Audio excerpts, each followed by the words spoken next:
เมยสุงค่ะเมื่อได้เป็นวันที่13เดือนธันวาคมที่6ปี2026ในตอนได้ข่าวใส่หมอหอมมีข่าว3ตอนได้มาเปิ้นเผาค่ะอ่อนดังเปิ้นได้ก็เข้ามาถ่อมด้วยข่าวโหเลยค่ะสะเทโลงเนาะจูบนางยิ่งอันอำใจแม่นางตัวเจ้าเก่าในเหี่ยวก็โฮบทบยา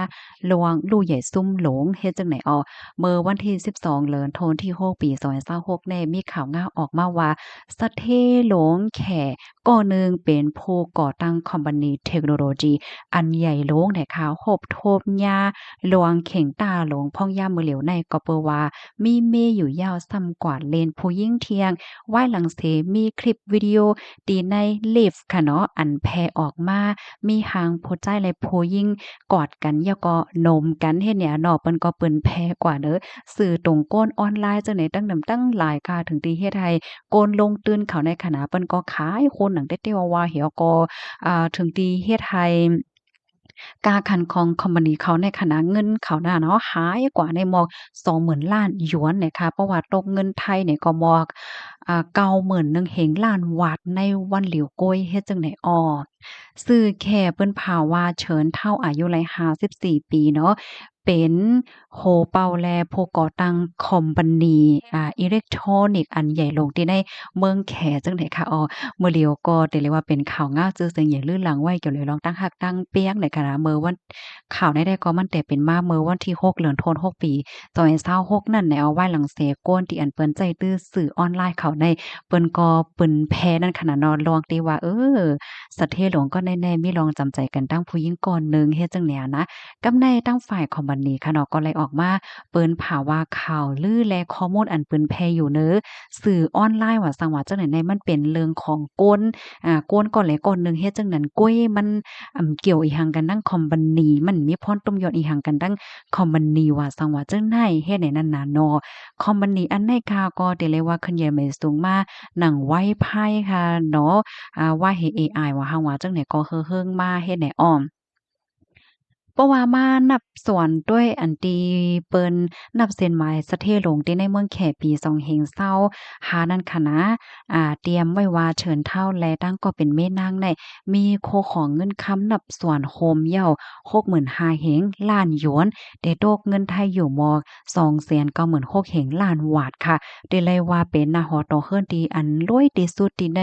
เวียงคุยโจวเวียงหลงกวางตุ้งจังไหนอ้อ ข้อมูลล่นสุดเนาะเมื่อวันที่11เดือนธันวาคมปี2526นั้นซ้ำไหนมีรองปืนเผาว่าเชิญเท่าแล้วก็ในนาหอต่อเฮิรนในมีโคของเงินคำในเป็นกว่า11,000เฮง7ปากล้านดอลลาร์อเมริกันค่ะเพราะว่าตกเงินไทยก็382,000เฮงล้านบาทว่าเฮ็ดจังไหนอ้อข้อมูลตอนในคาลิปรีมาที่ของการข่าว War for ลำต่างไว้เลยค่ะพี่น้องเฮาเขาถ่อมข่าวงาโหนยอหันถึงจังหือพองค่ะ อันนี้ได้ก็มันแค่มีตีป้องความหมายว่าลวงฟังหังหน้าตาเปิ้นฮ้องว่าจั่งหือค่ะในเปิงฟังหังของก้นอันว่าในลำลองเต้ๆเนี่ยค่ะเนาะสานเจิ้นหนังว่าเจ้าเก่าเป็นก้นพักมีหลีเป็นห้าก้นมีจือมีเสงก้นใหญ่ก้นหลงก้นที่อันเปิ้นนับยำนับถือแหละจังเนี่ยเนาะเพราะว่ามีลองเฮ็ดตั้งสร้างตีอัน หลากหลายเนี่ยก็มันก็ส่ำจังเป็นข่าวนั่นค่ะน่ะเนาะจังเป็นข่าวยาวเสเนี่ยเพราะว่ามีลวงเหตุการณ์ป้ายมักมีคมก้นตั้งน้ำไหนมันก็เฮ็ดให้ลวงหยุ่มหยิมในรถย่อมโลงเหี่ยวก็เหมือนจังหนังอันเปิ้นมาลงตื่นเปิ้นมาซื้อโคนว่าเฮาว่าในเปิ้นก็บ่มั่นใจเอาในเปิ้นก็อ่อนกันขายโคนว่าเฮาว่าเฮ็ดจังได๋ถึงตีตึกคึกดอกเงินเข้าเฮ็ดจังเนี่ยเนาะหยุ่มหยิมว่าเนี่ยก็ได้เป็นตอนสอนอยู่หนังเก่าเฮ็ดจังเนี่ยเนาะเหมือนหนังบางเมืองเนี่ยค่ะเนาะ เปิ้นติไว้นักต่อลองนาหอต่อเฮิรนให้เนี่ยนะเพราะว่าเปิ้นเตนาเฮิรนยาวเปิ้นก็เต็มป้อเล่นแม่น้อยแม่นางแม่ย่านางเยียงว่าสังว่าเฮ็ดจังไดเลยสิว่ามันผิดศีลยาวก้วยมกล้าหมางเมืองในพิษพาปักเปิงหมายมีเนาะยอก็หำตื้อคึกพาหลวงนาการต่างงานไปมักมีป้าเถียงลูกก่อนเฮ็ดได้ค่ะลูกดีข่าวง่าโหนได้สิแลกำในเฮามาถ่อมด้วยข่าวง่าวแท่งตัวหนึ่งค่ะก้นคอกาส่งนำถุงยาติ่งยอบในเมื่อวันที่12เดือนธันวาคมที่6ปี2026ข้าวยามกลางวัน12โมง เคิงนั่นค่ะภูมิพลพรโฮงปรี เหมืองจี้เนี่ยค่ะเนาะไล่คมกันเสียก็ลงเปิ้นตีกดทาดฮบทบหันโพใจก่อนหนึ่งคอกาส่งนำกินตีนาเสียงล้านก้าอันอยู่ตีซอยหนึ่งวานสันมะกรดหมู่ตีสองบ้านแป้นเจอเวียงเมืองลำปูนเจดอนลำปูนเมื่อว่าหันภูมิปนพ่อนเขาเย้าไหนก็มีฝั่งหังตีหลากหลายเฮ็ดอันเหี่ยวก็จังไรเขาย้อนถามติโพใจก้อนนั่นเหี่ยวก็เลยโฮว่าเป็นก้นยานเมืองในอ้อ มันจ่ายเนี่ยก็ถึงญาติยอบก้มโตในต่างพิธีว่าเหตุการณ์อันแห่งการอมิสุนไลเฮ็ดฮอกาส่งนำเฮ็ดจังไหนคะยอก็เลยต้องไล่ถามเสไหนโฮบหันเทียงผู้ใจายหนึ่งก็เป็นนายจ้างค่ะเนาะเป็นป้อเล็งนายจ้างเฮ็ดเนี่ยเนาะทางฝ่ายภูมิพลพ่นเขาก็ว่ามีต่างพิษว่าลอยลวงหับก้นหยานเมืองเหี่ยวก็ให้แห่งการหยานเมืองในฮอกาส่งนำกินโดยที่อำไลหับขว้างเฮ็ดจังไหนคะอ้อ ทางฝ่ายภูมิพลพ่นเขาลาดว่าก้นหยานเมืองในจางฮอกาส่งนำว่าส่งของว่าเฮ็ดจังไหนไลย้อนก็เปิลว่าจ้อมหนังปักเปิงใหม่มีเย้านั่นไหนการงานที่อันเกี่ยวข้องเลยเหมือนจังหนังว่า ฮอรถฮอกาส่งของว่าสิเป็นรถยนต์ว่ารถเคิงว่ายอก็ซาเล้งตั้งพี่น้องเขาที่ห้องหับเขารถพ่วงเนี่ยนั่นค่ะนะอันในลายเนี่ยค่ะเนาะหน้าการจั่งใดในเนี่ยเป็นการที่อันมีไว้ปันตอนตับพี่น้องก้นไทยเฮ็ดกันนานก้อยเนี่ยค่ะข้อมูลตอนนี้ค่ะเลยเปิงอิงเอามาดีเพจสถานีตำรวจภูธรเมืองจี้เจดอนลำปนต่างไว้เนี่ยค่ะค่ะลูกดีข่าวเงาโหนในสีแลกำในเฮาค่ะมาถ่อมด้วยข่าวเงาแทงตัวหนึ่งในมาถ่อมด้วยข่าวเงาโอ้ยหลีเจ้จุ้มแล NSPNC ฝ่ายลงปองจึงอบโอ้นอกแลกข้าวตั้ง2วันวันที่9ต่อถึงวันที่10เดือนธันวาคมปี2026จะมีกองกลางโอ้ยหลีเจ็ดจุ้มและตั้งจุ้มก่อสร้างการง่ำเย็นและลวงพอมโฮม NSPNC ฝ่ายลงปองจึงโคบทบอบโอ้กันอองตีคงหรือเศร้า ดีในปีต่อว่านะคะ